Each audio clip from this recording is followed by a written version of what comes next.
Halo Sobat Bola, apa kabar? Semoga semua Baik, sehat selalu. Amin, amin, amin, amin. amin, amin.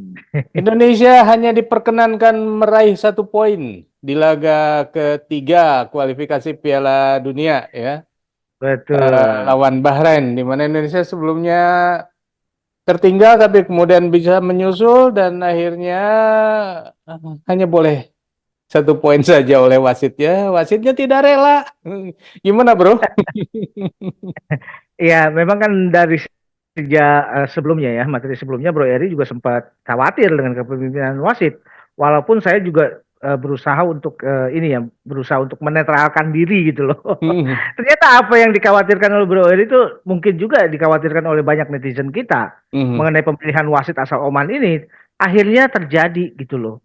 Walaupun yang banyak dikhawatirkan kan bagaimana wasit ini minimal dalam setiap pertandingan itu mengeluarkan 5 kartu kuning. Itu adalah angka minimal dari Ya. wasit tersebut. Mhm. Tapi ternyata kartu kuningnya tidak terlalu banyak, tapi keputusan-keputusannya ini yang agak aneh gitu loh. Mhm. Jadi saya sendiri juga agak ini juga ya setelah mengetahui ya bahwa wasit ini berasal dari Oman, walaupun saya berusaha menetralisir, sebetulnya ada sempat juga kekhawatiran. Karena apakah memang bijak ya apabila pertandingan yang dilakukan oleh salah satu negara di kawasan yang sama dengan wasit tersebut berasal, itu apakah ini sesuatu yang mungkin bisa dilakukan? Apakah nggak sebaiknya dipilih wasit yang mungkin dari regional yang berbeda? Hmm. Sebagai contoh misalkan Indonesia ketemu dengan Bahrain, tentu Mhm. Asia Barat toh.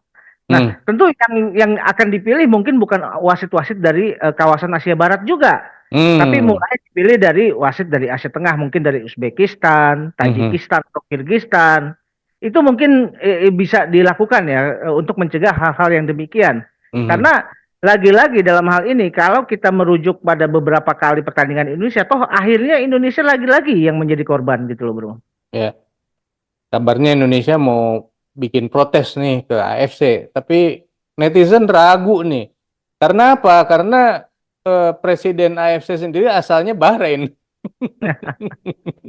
Ya benar, ya rasanya seperti juga yang dilakukan oleh PSSI waktu di Qatar kemarin, itu Mhm. juga kan sempat melayangkan protes.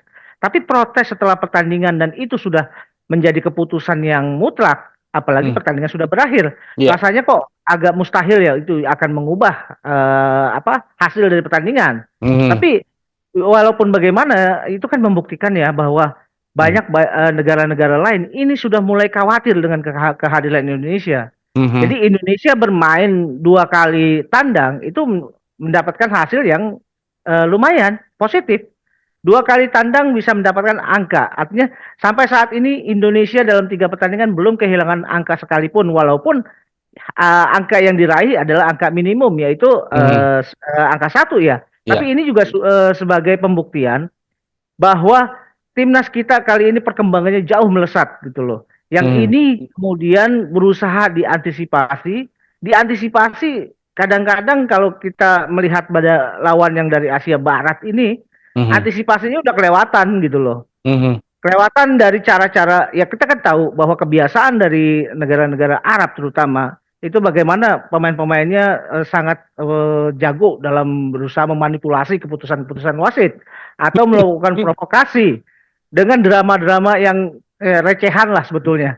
Mhm. Nah, ini ya begitulah kalau kita menghadapi negara-negara dari kawasan Arab dan Asia Barat atau Asia Barat gitu loh, Bro. Mhm.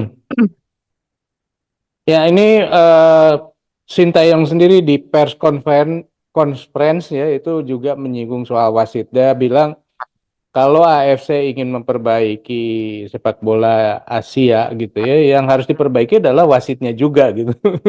Ini Betul, betul. berkali-kali AFC apa namanya STY itu di pers conference juga yang di waktu lawan Qatar dan sebelum-sebelumnya sering menyinggung soal wasit ini.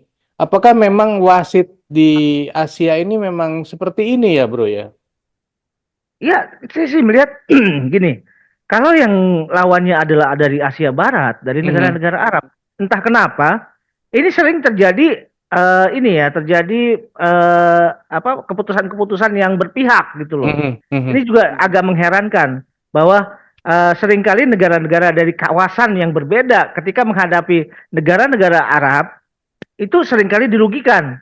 Apakah ada kekuatan-kekuatan lain di luar lapangan yang bermain gitu loh. Dan mhm, ini juga kan harus menjadi titik fokus bahwa apabila Asia ingin berkembang, ingin satu level seperti Eropa atau Amerika Latin ya, memang salah satunya perangkat pengadilan atau perangkat pertandingan ini yang harus diperbaiki.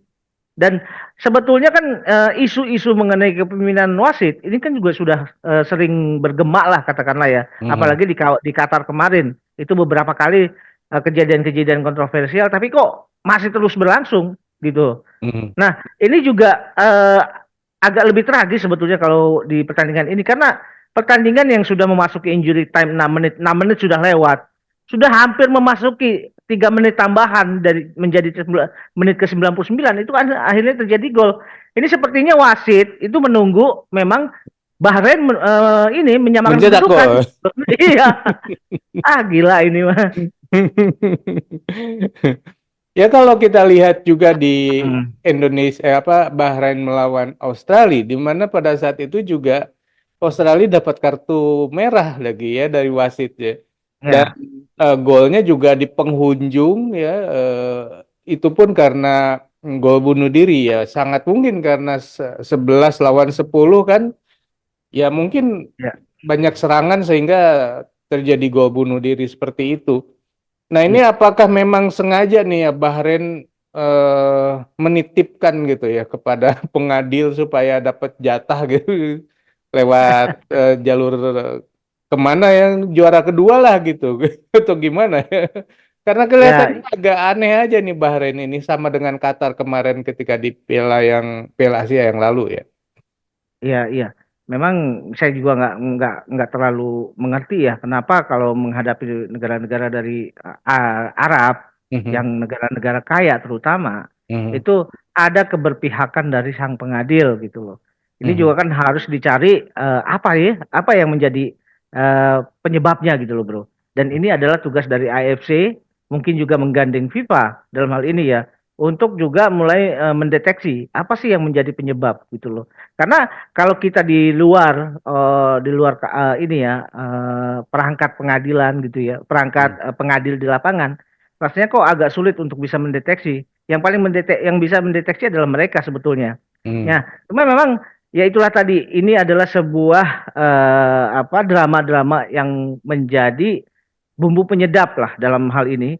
Bagaimana Indonesia yang sekarang ini menjadi Indonesia yang begitu dikhawatirkan oleh tim-tim lawan. Tapi saya sih berharap sekali bahwa hasil pertandingan ini tidak akan mempengaruhi mentalitas pemain, gitu loh. oke. Ya. Karena yang kita hadapi adalah pertandingan tandang, tandang lagi ke China gitu loh. Dan Mhm, ini juga kan semestinya kalau kita melawan Bahrain saja sebetulnya kita tidak kalah dan harusnya kita menang. iya. Kita melawan China yang lagi-lagi di pertandingan ketiga mereka kalah lagi. Ini kan juga seharusnya kita bisa mengambil angka penuh. Mhm, Walaupun kalau kita melihat jalannya pertandingan sebetulnya jalannya pertandingan antara Indonesia dengan Bahrain kemarin itu apa ya tidak terlalu menarik sebetulnya karena ya itu tadi kehati-hatian dari Bahrain, kemudian kecerdikan juga dari pelatih mereka, dari coach mereka untuk bisa memainkan ritme permainan itulah yang menjadi apa namanya menjadi resep buat Bahrain untuk bisa menahan Indonesia imbang gitu bro. Terlepas dari keputusan-keputusan wasit gitu bro. Nah, mengenai laganya sendiri ini, Bro, kan di awal-awal ini kan ini ya, apa pressingnya sangat ketat sekali dari Bahrain ya. Tetapi Betul. kemudian bisa agak lepas di ya Indonesia udah bisa memperbaiki lah di Ya, akhir babak pertama. Nah, ini iya. memang kualitas Indonesia ini apakah memang sulit ya kalau dikasih pressing gitu ya atau memang permainannya Indonesia ini udah kebaca sama sama Bahrain. Ya, gini, mungkin apa? coach Bahrain sudah bisa menduga, bisa mendeteksi bahwa Indonesia jangan dibiarkan untuk bisa menguasai bola gitu loh. Hmm. Jadi Hmm. ketika pemain Indonesia akan build up, mereka pemain yang paling dekat dengan bola itu sudah mulai mendekati pemain kita gitu ya, yang Hmm. Hmm. memegang bola. Hmm. Sementara pemain-pemain lain mungkin ada 3 atau 4 pemain itu mencegah pemain-pemain yang bebas. Hmm. Sehingga ini juga menjadi kesulitan buat tim apa pemain yang memegang bola untuk bisa melakukan build up serangan. Hmm. Akhirnya yang terjadi banyak juga di awal-awal permainan long pass. Hmm. Tapi ya itu tadi permainan long pass kita juga bukannya sesuatu yang ini ya menjadi sia-sia karena di situ banyak juga pemain-pemain kita yang punya skill ball yang cukup bagus sehingga ketika lambungan bola itu juga masih bisa kita manfaatkan untuk menjadi serangan. Tapi yang terutama sekali adalah bagaimana kecerdikannya dari Bahrain Hmm. ketika mereka memperlambat tempo. Hmm. Mereka menguasai ritme pertandingan. Kalau ritme pertandingan apa ya mereka lambat, itu adalah cara mereka untuk mencegah Indonesia bisa menemukan ritmenya. Karena Hmm. ritme permainan Indonesia itu adalah permainan dari kaki-kaki yang cepat. Dan Hmm. ini yang mencoba untuk dinetralisir dengan cara mereka memperlambat tempo, gitu Hmm. loh. Memperlambat tempo sekaligus mereka memberikan ruang-ruang buat para pemain untuk bisa mengeksplor ke kiri atau ke kanan. Tapi ya itu tadi, karena mereka juga Bahrain dalam hal ini juga terlampau hati-hati. Akhirnya itu juga tidak berjalan. Yang terjadi adalah permainan yang agak monoton sebetulnya di awal-awal, gitu Hmm. loh. Karena Indonesia lagi-lagi kesulitan untuk bisa menemukan ritme. Nah, Hmm. sayangnya ketika pemain Indonesia melakukan pelanggaran dan ini bisa dimanfaatkan betul dengan baik ya oleh Bahrain ketika mereka mendapatkan set piece dari tendangan bebas. Dan kalau kita perhatikan, kalau dari permainan open play tidak ada yang bisa masuk pemain-pemain Hmm. Bahrain, Hmm. gitu loh. Kedua gol Indonesia yang masuk ke jala Indonesia itu hasil dari permainan set piece. Berbeda dengan Indonesia. Nah, syukurnya pemain-pemain Indonesia ini ketika mereka juga agak kesulitan menemukan ritme, tapi pada akhirnya mereka bisa menemukan itu. Hmm. Pada saat-saat tertentu mereka bisa menemukan ritme, bisa bermain dari kaki ke kaki, bahkan ketika ritmenya Indonesia sudah ketemu, Indonesia bermain lebih efektif dalam hal penyerangan. Terbukti kan serangan Indonesia tidak banyak tapi bisa menghasilkan gol, Hmm. gitu loh. Nah, semua permainan Indonesia ketika ritme sudah ketemu dan terlihat bahwa jalinan komunikasi yang bagus antar pemain itu bisa ketemu, akhirnya efektivitas itu didapat gitu. Hmm. Hmm. Indonesia bisa menciptakan gol melalui permainan terbuka, melalui open play, tidak lagi memanfaatkan yang namanya set piece gitu loh. Hmm. Nah, Hmm. ini kan membuktikan bahwa kualitas permainan sebetulnya ada di kita, pegang gitu. Hmm. Pertama kita bisa bermain open play lebih bagus, efektivitas serangan kita kita dapat dan kita tidak dibantu oleh wasit, bahkan kita sering dirugikan oleh wasit, gitu loh. Bro, kalau dari pemain baru kita nih, gimana Nah, penampilannya di laga ini, Bro? ya kalau kita lihat bagaimana Miss Hilger ya yang Mhm. debutan Diturunkan. debutan di awal, Hmm. itu terlihat memang belum begitu klop ya. Belum Mhm. begitu klop dengan Jay Itzes maupun Jordi Amat ya. Hmm. Karena kalau kita perhatikan sebetulnya kan antara Miss Hilger, Jay Itzes dan Jordi Amat bisa jadi ini adalah pertandingan pertama mereka bermain bersama gitu loh. Oh iya, betul. Karena mereka kan berasal dari klub-klub yang berbeda, Ya. bermain di negara-negara yang berbeda, Mhm. berasal juga dari negara yang berbeda. Mhm. Nah, ini juga apa namanya ya? Ya inilah salah satu keuntungan bagaimana Indonesia punya pemain-pemain grade yang bagus, grade A katakanlah ya. Mhm. Mhm. Ketika mereka tidak butuh waktu yang cukup lama untuk bisa bermain dengan koordinasi yang cukup baik. Walaupun kalau dibilang bagus ya belum gitu loh. Hmm. Karena masih ada apa ya koordinasi-koordinasi yang kurang kurang pas gitu loh antara Hmm. Hmm. terutama kalau saya lihat antara J. Ises dengan Miss Hilger ya Mhm. bertiga ini ya dengan Jordi Amat ini agak kurang nyetel lah Hmm. tapi ya itu tadi karena mereka punya pengalaman bermain di liga-liga top. Artinya mereka lebih punya profesionalisme, lebih mengerti bagaimana bermain secara organize. Itu yang menguntungkan Indonesia. Saya bisa ngebayang dong kalau misalkan Miss Hilger, J. Itses atau Jordi Amat atau dengan Rizky Ridho dan segala macam itu lebih sering turun dalam sebuah pertandingan, itu pasti chemistry-nya akan lebih dapat Ya, gitu loh. ya, ya, ya. Begitupun juga dengan Eliano Renders ya. Eliano Renders juga bermain ya so-so lah, tidak terlalu menonjol, tapi peran dia ketika menggantikan Sandy Walsh yang mungkin agak perform agak di bawah ya, dia juga bisa walaupun tubuhnya agak kecil, tapi kelincahan dia untuk menutup serangan dari sisi kanan pertahanan kita itu bisa dia tutup gitu loh. Ya itu tadi karena ya mereka ini adalah pemain-pemain profesional. Bahkan mungkin mereka bermain bersama belum juga 1 bulan, baru Ya, beberapa hari ya, gitu loh. ya, ya, Tapi sudah bisa bermain seperti ini, itu luar biasa sekali gitu loh bro. Tidak ya, ya. perlu, tidak dibutuhkan lagi yang namanya TC jangka panjang bro. Ini saya menyoroti Rafael ya, ya yang Hmm. bisa mencetak gol lagi Aduh, nih ya. Waduh, ini menjawab banyak pertanyaan yang sebelum-sebelumnya bilang, wah, aduh, Rafael nih gimana sih mainnya, mainnya seperti apa? Ternyata dia bisa mencetak gol juga dan menurut saya ini betul. mirip dengan mencetak gol yang sebelumnya melawan mana ya? Saya agak lupa. Korea, Korea. Ah iya betul sama Korea. Itu juga kan Ya, modelnya seperti itu. Kayaknya memang dia posisinya lebih bagus di posisi seperti itu ya, Bro. ya. Kan kita sampai sekarang masih membutuhkan atau masih merindukan Mhm, posisi striker murni gitu loh. mhm, Yang belum juga kita dapat. Memang di awal ketika line up turun, sepertinya kan line up formasi yang diturunkan adalah 5-4-1. Tapi mhm, 5-4-1 ini adalah line up yang atau formasi yang begitu cair ketika terjadi permainan di tengah.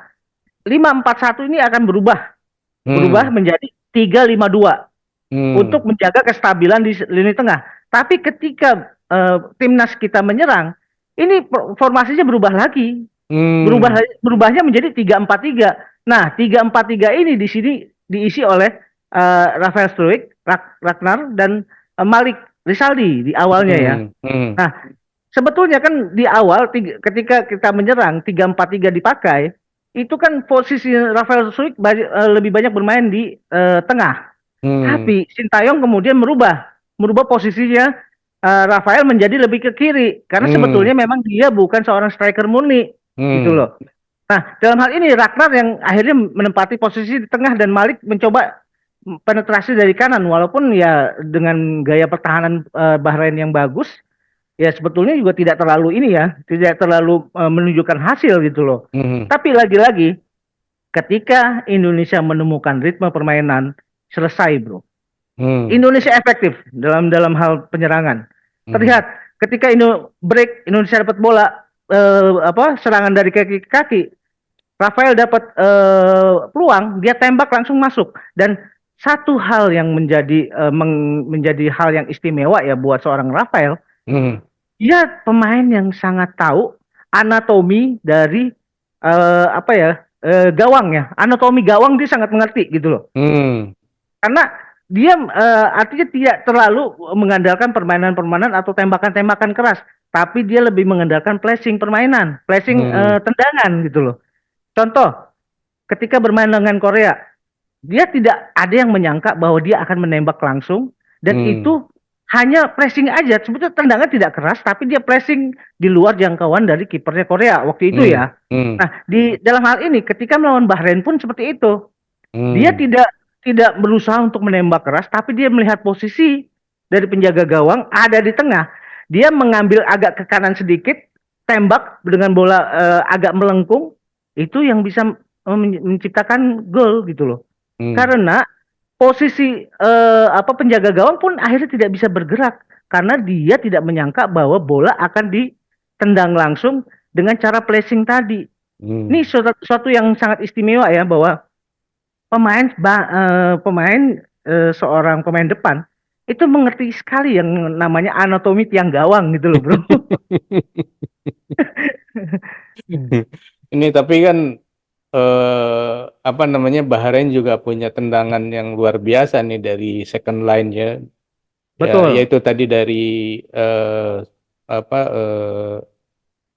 bola mati ya. Dari bola Ya. matinya Bahrain tuh mengerikan juga ya. Oh, sangat, sangat. Karena itu tendangan yang sebetulnya juga siapapun kipernya akan sangat sulit. Itu Hmm, teknik-teknik yang biasa dilakukan tendangan seperti itu oleh penendang-penendang bebas sekelas Cristiano Ronaldo yang biasa memanfaatkan knuckleball ya. hmm, Bola tuh ditendang dengan cara dihentak gitu loh. hmm, Cak, kemudian bolanya menjadi liar. Sepertinya hmm, bolanya mengarahnya nggak jelas karena hmm, floating bolanya. Nah, hmm, itu yang juga harus dipelajari tuh oleh pemain kita bagaimana bisa melakukan eksekusi dengan knuckleball. Nah, ini yang sebetulnya akan menyulitkan kiper manapun ketika bola larinya menjadi liar, tapi hmm, mengarah ke tiang gitu loh. Ini yang hmm. yang sebetulnya menjadi problem buat buat kiper gitu, bro. Ada beberapa tendangan pemain depan kita yang justru lemah ya, sehingga gampang sekali diantisipasi oleh penjaga gawang Bahrain. Oke, Betul. kita menuju ke klasemen, bro. Klasemen sementara Ya, Indonesia sekarang berada di posisi 5 kalau tidak salah ya, bro. iya, ya betul. Karena kita dari 3 pertandingan hanya mendapatkan nilai 3 ya. Mhm, Berbeda dengan Australia, walaupun Australia kalah sekali, tapi mereka mengantongi nilai 4, dapat hasil dari seri dengan Indonesia dan menang lawan China 3-1. mhm, Ya, sementara Bahrain juga ini kan mendapatkan 1 kemenangan, 1 kekalahan sama dengan Australia, 1 seri gitu loh. mhm, Nah, kalau Jepang ya sudah pastilah. Jepang itu begitu perkasa. Dari 2 pertandingan 6 angka dengan 12 gol. Itu kan mhm, sangat produktif ya. Nah, mhm, tinggal sebetulnya kita bisa memanfaatkan bagaimana pertandingan di China nanti. Karena tim sepak bolanya China ini dalam kondisi yang sangat labil, dalam kondisi yang sangat tertekan. Jadi ini yang harus bisa dimanfaatkan oleh timnas kita. mhm, Lupakan pertandingan melawan Bahrain karena mhm, sebetulnya pintu masih terbuka. mhm. Walaupun ya itu tadi sepertinya ketika Indonesia akan dalam tanda kutip ya mencoba untuk hadir di Piala Dunia, rasanya kok jalannya begitu terjal ya. Dan ini menjadi tantangan ya, tantangan buat federasi kita, buat coach STY, buat para pemain gitu, Bro. Ya. Hasil imbang melawan Bahrain, Indonesia dapat tambahan poin ya di FIFA ranking, tapi belum cukup untuk menggeser peringkatnya, tetap masih di 129. Menurut Ya, saya, ya alhamdulillah lah ya, nggak turun. Kalau menang aja, betul. aduh harusnya menang ini. Tapi ya ini memang wasit ini apa ya, Ya, jadi bikin kacau juga ya. Tapi yang menarik betul. adalah Instagramnya wasit ini menghilang, digeruduk oleh netizen Indonesia, kemudian hilang. Ya, Sekarang sudah tidak bisa diakses dan kemudian di Wikipedia itu saya lihat nama wasit ini keluar tapi isinya jadi aneh banget. Aneh banget. Ya inilah kekuatan netizen Indonesia betul. ya. Nah, Karena dan gini, juga ya, dan netizen Indonesia ya sebelum pertandingan kan sempat juga yang dikhawatirkan bagaimana penonton Bahrain menggunakan laser ya ya, mhm, untuk mengganggu konsentrasi timnas kita. mhm, Itu netizen juga menggeruduk ke apa ke Instagram dari Federasi Sepak Bola Bahrain. mhm. Mereka sekaligus mengancam kalau sampai ini terjadi, jangan salahkan apabila Instagram Federasi Sepak Bola Bahrain menghilang katanya. Ini bagus menurut saya. Karena ini adalah militansi yang harus dimiliki oleh netizen kita untuk juga katakanlah Mhm. mengawal para pemain kita, mengawal kesebelasan kita untuk bisa bertanding secara fair gitu loh, Bro. Ya, ya. Ya, menurut saya sih ini laga nggak bikin puas ya, gara-gara wasit aja ya. Nggak tahu ini wasit Betul. ini memang sengaja atau khilaf atau apapun istilahnya gitu ya. Tapi yang jelas kalau dilihat dari keputusan-keputusannya memang sangat merugikan Indonesia. Dan kelihatannya memang sengaja sekali kalau wasit ini memberikan waktu tambahan sampai terciptanya gol penyama gitu. Dan itu yang saya sebut Betul. sebagai wasit tidak rela lihat Indonesia menang dari Bahrain. Betul. Setuju, setuju. Nah, Setuju, Bro. sobat sendiri bagaimana melihat performa Indonesia ya saat melawan Bahrain dan juga bagaimana performa wasitnya ini ya, silakan tulis di kolom komentar. Sekian dulu obrolan kita lanjut di obrolan lain, sampai jumpa. Bye. Thank you, Bro.